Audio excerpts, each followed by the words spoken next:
Bonsoir et bienvenue pour ce mercredi soir et toujours dans cette lettre qui Paul écrit à l'église d'Éphèse, le chapitre 6, le verset 10 à 13. Au reste, fortifiez-vous dans le Seigneur et par sa force toute puissante. Revêtez-vous de toutes les armes de Dieu afin de pouvoir tenir ferme contre les ruses du diable. Car nous n'avons pas à lutter contre la chair et le sang, mais contre les dominations, contre les autorités, contre les princes de ce monde de ténèbres,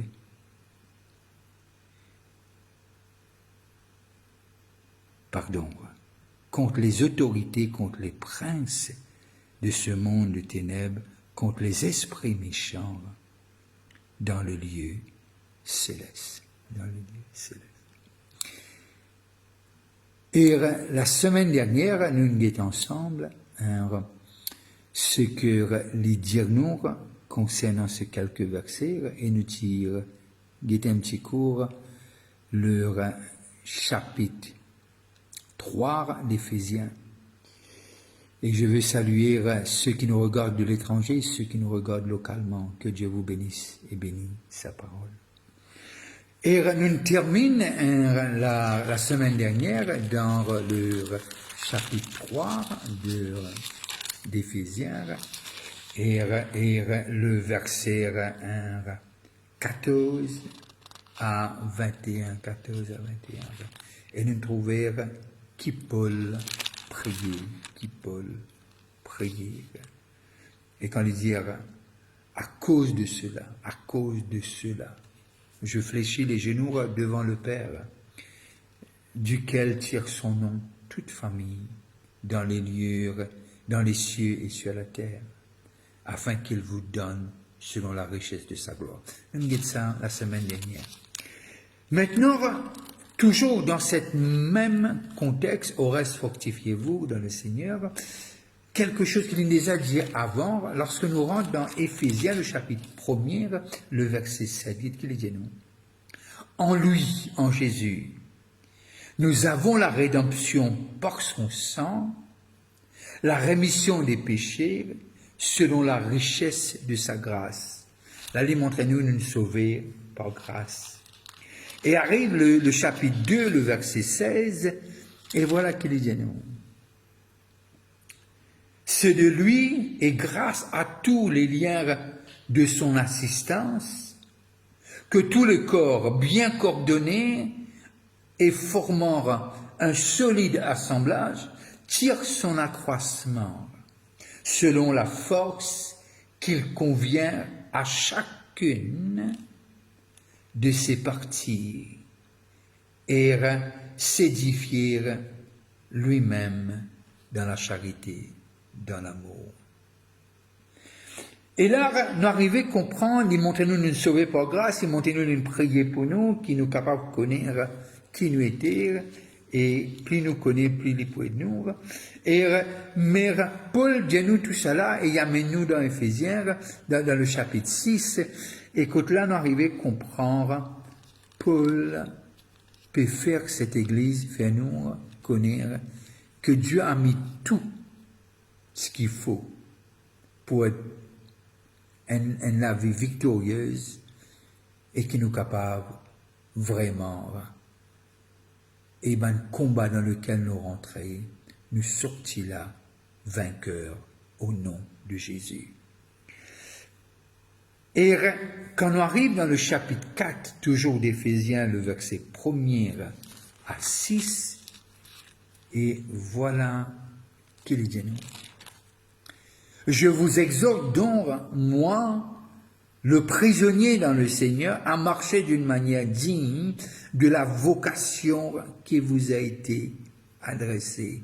Et en toute humilité et douceur, avec patience, vous supportant les uns les autres avec charité, vous efforçant de conserver l'unité de l'esprit par le lien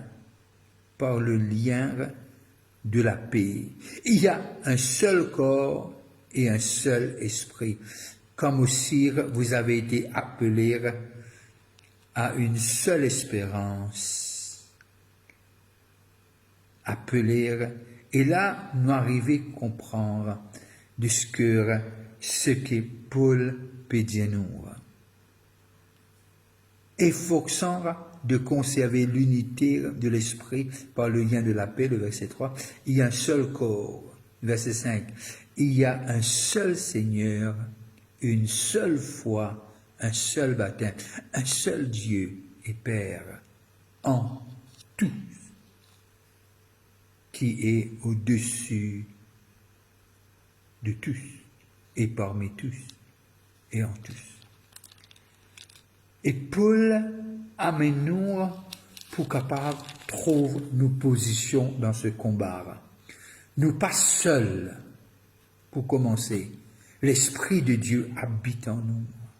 Bien qu'il y exhorte nous, revêtir nous de l'armure, mais durant tout le long de cette lettre, Paul, encore et encore. Arrivé au verset 17, voilà ce qu'il nous dit, du chapitre 4. Voici donc ce que je dis et ce que je déclare dans le Seigneur, ce que vous ne devez plus marcher comme les païens qui marchent selon la vanité de leurs pensées. Le verset 30 du même chapitre, n'attristez pas le Saint-Esprit de Dieu, par lequel vous avez été scellés pour le jour de la rédemption. Et quand nous lisons dans Actes des Apôtres, le chapitre 17 et le verset 28, Actes des Apôtres 17, 28, et voilà ce qu'il nous dit. Car en lui, nous avons la vie, le mouvement et l'être. C'est ce qu'on dit aussi, et c'est ce qu'ont dit aussi quelques-uns de vos poètes. De lui, nous sommes la race. On n'est pas n'importe qui dans ce combat. On a la grâce de Dieu. On combat avec Dieu. Dieu à notre côté. Dieu en nous. Personne n'a essayé. Peut-être on a essayé, mais personne n'a pu vaincre celui dont le nom est élevé au plus haut. Jésus-Christ, personne. Et là, nous arrivons à comprendre de ce qui, quand nous lisons dans le chapitre 6, il nous revêtir nous, Dieu il positionne nous pour posséder nous l'héritage. Je le redis, Dieu il positionne nous dans ce corps pour nous posséder nous l'héritage. Nous l'héritage, c'est vivre la vie plus que vainqueur à travers Jésus-Christ. À travers Jésus-Christ. C'est pour cela que dans l'évangile de Jean, il nous dit, le chapitre 1er et le verset 12, Jean 1er 12, et voilà ce qu'il nous dit.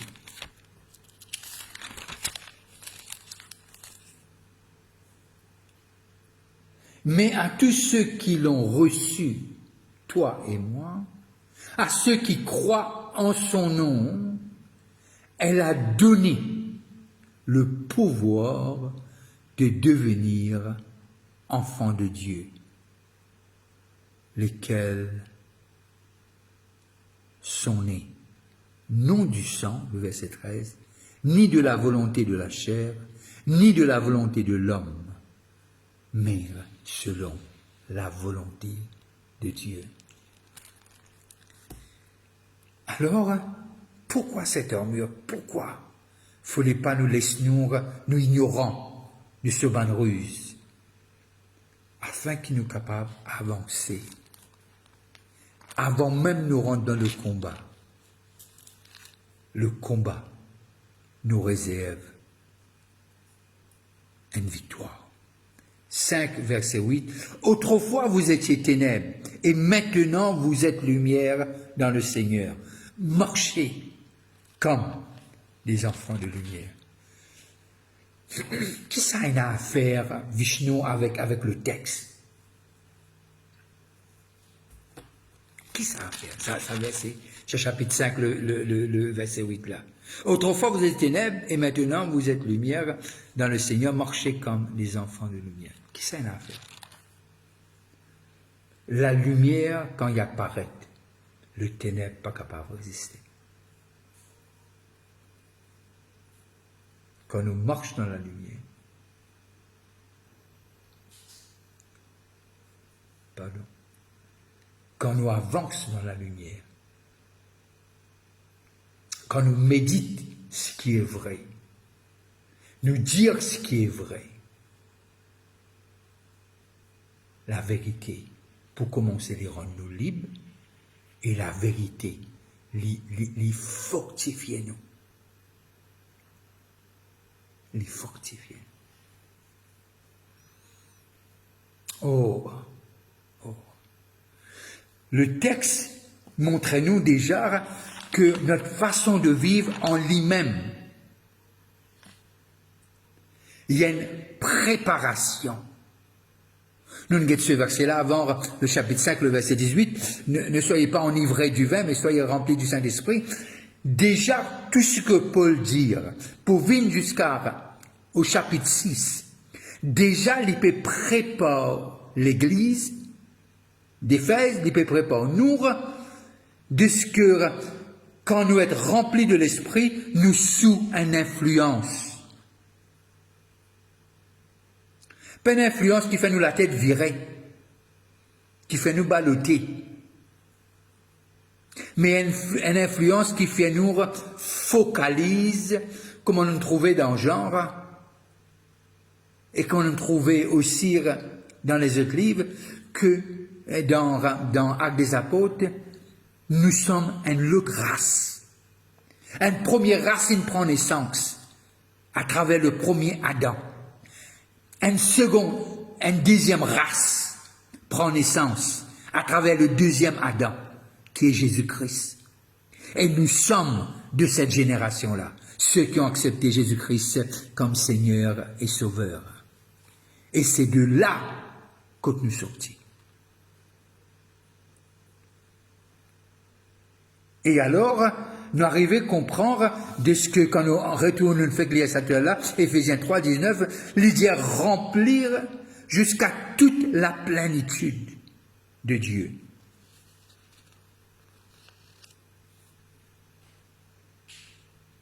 Les pénales limites, pénard, personne pas qu'à empêcher nous être rempli jusqu'à la plénitude, qui veut dire sans fin. Mais pour faire ça, nous avons besoin de prendre les actions appropriées. Tout le monde aujourd'hui envie nous l'état. Si un monde prend mon t-shirt, peut-être mon cassin, mon cargan le t-shirt, mais quand il prend mon temps, fini mon cargan. Non, impossible. Et toutes les situations, les risques du diable, il attaque nous là-dedans. Nous penser et nous l'étant. Deux choses cruciales pour avancer.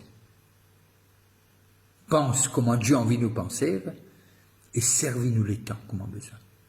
Comme on a besoin. Au fait, le verset 10 à 13, c'est un son de guerre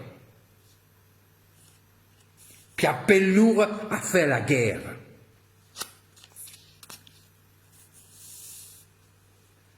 Qui fait faire la guerre, pasteur? Qui fait faire la guerre, Vishnu? Quand Dieu a tout accompli de la croix. C'était la guerre pour montrer que Dieu est une armée. Nous sommes l'armée de Dieu. Nous sommes le corps de Christ. Et Dieu peut préparer nous. À partir même de nos conversions. Et mon cas dire, avant même, pourquoi on peut dire ça? Parce que selon Jérémie,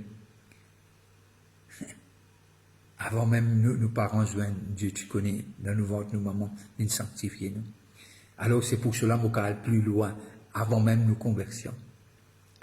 Mais pour qu'on dire de ce que Dieu peut préparer nous, pour vraiment, chaque jour, les viennent jours de victoire. Les viennent jours que nous avancer. Avancer. Et c'est ça. Lorsque nous lisons les dire, c'est pourquoi prenez toutes les armes de Dieu afin de pouvoir résister dans les mauvais jours. Il y aura des mauvais jours. Retournons dans le verset 12. Nous n'avons pas à lutter contre la chair et le sang. Laisse-moi expliquer cela. Parfois, nous avons besoin de faire la guerre contre les choses charnelles qui essayent de nous emprisonner.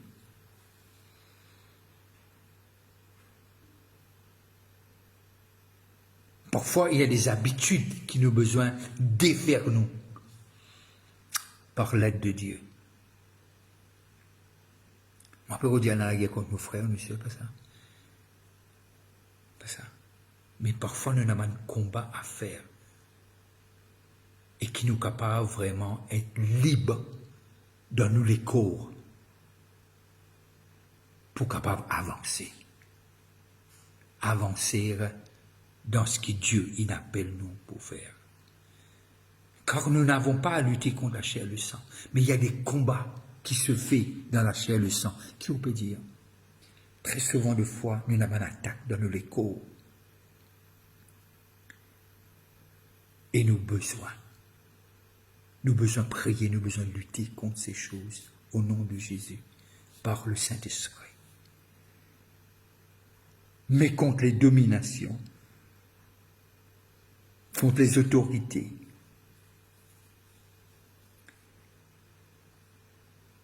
et Dieu a envie qu'il nous avance fort et puissant. C'est pas comme si nous nous préparions pour un combat charnel ou physique. Mais ce qui est spirituel a des effets dans le physique. Mais il peut préparer-nous, et il arrive dans le verset 13 qu'il est dit, c'est pourquoi prenez toutes les armes de Dieu afin de pouvoir résister le mauvais jour. Et tenir ferme après avoir tout surmonté. Qui veut dire beaucoup de choses à surmonter. Et quand tu arrives dans des mauvais jours, tu vas résister. Tu ne vas pas succomber. Tu peux prendre un stand. Tu peux prendre ta position en tant que fils, en tant que sacerdoce royal, en tant que le fils et les filles de Dieu. Tu prends ta position ancrée, cimentée en Jésus-Christ. Et tu prends ta position et tu avances dans cette position-là. Dieu a tout donné. Il a même donné les stratégies. Comment? Mais Dieu nous appelle à marcher d'une manière digne. D'une manière digne. Et c'est ça que tu as envie. Amen. Pour gagner. Pas dans la guerre pour perdre, mais pour gagner. Je suis toujours content de ce texte de Josaphat dans 2 Chroniques. Parfois, quand nous ne pas connaissons qui pour faire, et Josaphat dit, l'armée contre nous là, il est trop fort, il est trop grand. Mais c'est même d'affaires. Nous ne pas connaissons qui pour faire là, mais nous connaissons celle d'affaires, nous pour faire là. Nous pour braquer nous lisier l'autre toi. Nous pour garder nous lisier l'autre toi. Vous pensez, si vous servez le texte d'Éphésiens, qui en tout temps nous part être distrait. Ce sont les distractions de la vie qui empêchent nous d'avancer. Mais qui nous pas être distraits, mais nous gardent nous les yeux sur Jésus-Christ. Parce que c'est lui, à travers de lui, Jésus-Christ qui nous peut gagner, et son Esprit Saint. Alors Dieu pas n'appelle nous pour perdre. Dieu n'appelle nous pour gagner. Mais seulement il y a un combat. C'est pas si j'ai rien fait, non. Il y a un combat. Mais nous pouvons combattre à côté du roi des rois et du Seigneur des seigneurs qui dit et la chose arrive. Alors, en tant de cette race, née de nouveau, avançons pour sa gloire. Et sur ceci, je dois prendre congé de vous. N'oubliez pas, on se rencontre jeudi et dimanche. Alors, si vous passez par Phoenix, c'est un plaisir de vous accueillir. Et n'arrêtez pas de prier pour le pays, pour les églises. Et si vous passez à table, je vous dis bon appétit. Si vous aurez un moment durant la soirée, pensez à moi dans vos prières. Bye bye. Restez connectés. Vous n'êtes pas n'importe qui. Vous êtes spécial. Bye bye.